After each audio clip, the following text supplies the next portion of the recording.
Elizo mu district ya Kanungu takuna kuletera umwami bya Mukama Francis ubinjwa kumanka kapesha kandi ubu akiza yasinga akaruruka mukuru w'entebe ya gatano ubwo yari kusingo wa fraga ninga shobabira ivyo kire kibina cya NRM umwami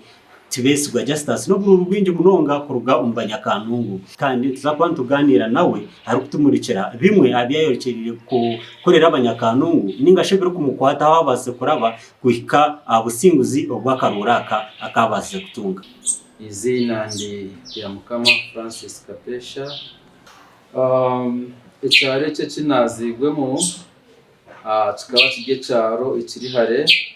nambaye no bwirogo ubu nazigwe okwega bakabani bakireba kekiroto nakucira munonga ahabwenshi wa bezitari zimwe na zimwe cyo kubanza ahabworo ecya kabiri ahabwo butamanya ecya kashatu ahabwa distance urugo mu cyaro kuza kwika ayishemero rya hihi aho cyarene cyetaga kutambura kilometers 14 urugo mu cyaro kuza ayishemero harimo kutembe ensozi na no kushoma kandi ico kikanzibira kutandika kushoma kwanje na isya emyaka 8 atakatandikire okwega kandi kayikisha nayambwaho umunyabuzare wanyihiro mu cyaro akantwaro we kayikanana n'amashomero kandi akampwera nkabona ukushoma nambweno mu cyaro citu ninye omuntu kubanza okumarayo sinia yakana hati chairman tukabirentwe no mutumanye ningasho murebe wa tayari west obwebembezi wo ukabuza muri yaro mukura kwawe hine hiwabire warayejumbire ko bintu byo kwebembera ningasho otandikire umuryo gumuntu uri kwijari y'igintebe ya katane giye singira umukarora kakabwire ubwembezo ubu ukabutandika nshiryo mweji ahabwo kuba umuprimary nkabaho head monitor kandi na no mu secondary school nijana abaho head monitor kandi ibyo kunamaziro kushoma nangwana no mu university nkabaho guild advisor kandi kunamazire kushoma nijana atandika gukora natandika gukorera abantu umubina bucebice banta mu bwesije mbwebembera nka chairman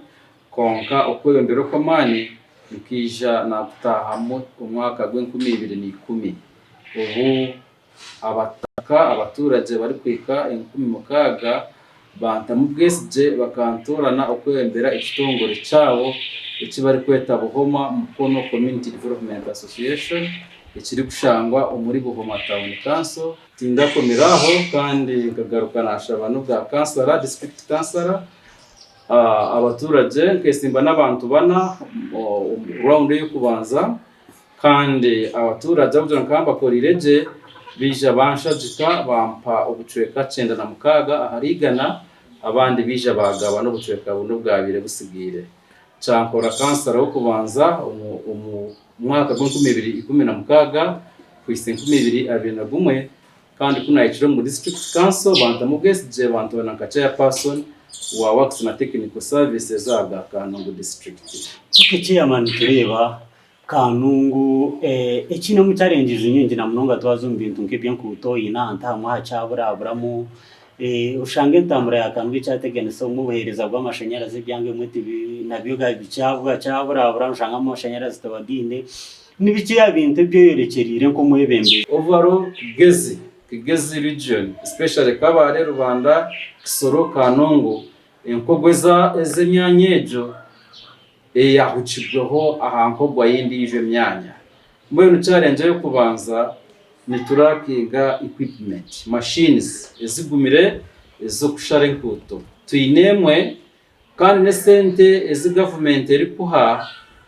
yabane ha sente ezeri kuha Kanungu umwanya gwesozi umwanya gw'amabare nizo sente zeri kuha umwanya umurunje guterire nkantunga moninga mbarara yani sindike byo my equipment ibyo eri kuha Kanungu ibyo eri kuha handi mbone cyo kubanza no ku advocating ninga shikushaba kumanyisa government ngo enkogo ya Kanungu yawucira wa handi babane baha sente kikabonire za Kanungu cyabasika bateza n'imirundi ebiri babane baha equipment kikabonire Kanungu baja equipment egumire ninga shibaje mirundi ebiri na mbweno umupurani zezanje no kurango nakore kiri kubasika Kanungu district yatonga second road equipment kugira ngo baba ni bakora inkuti zimwe umukinkizi west uko kwakozigwe tubene twine n'irijo equipment iri gukora nk'ikuto umukinkizi east kandi government twani turobinga kitakabasire ni ndanze ya UWA Uganda Wildlife Authority Kanungu iyi n'umugisha ni hostinga bwindi Impenetrable National Park aho ingagi ziri ikiri kuri teresente nyinji munonga igi government ya Uganda Kanungu ino mugisha hostinga Queen Elizabeth National Park igi yine climbing lions hamwe na n'uburambuzo bundi ubutari bumwe na bumwe nintekateka ngo nitubasa kwatanisa kukira abasike twese sente za revenue sharing umwaka gumu because it earning more than 2 billion umwaka revenue sharing twikirizane n'abandi bebembezi tukoze sente za Kristo gure equipment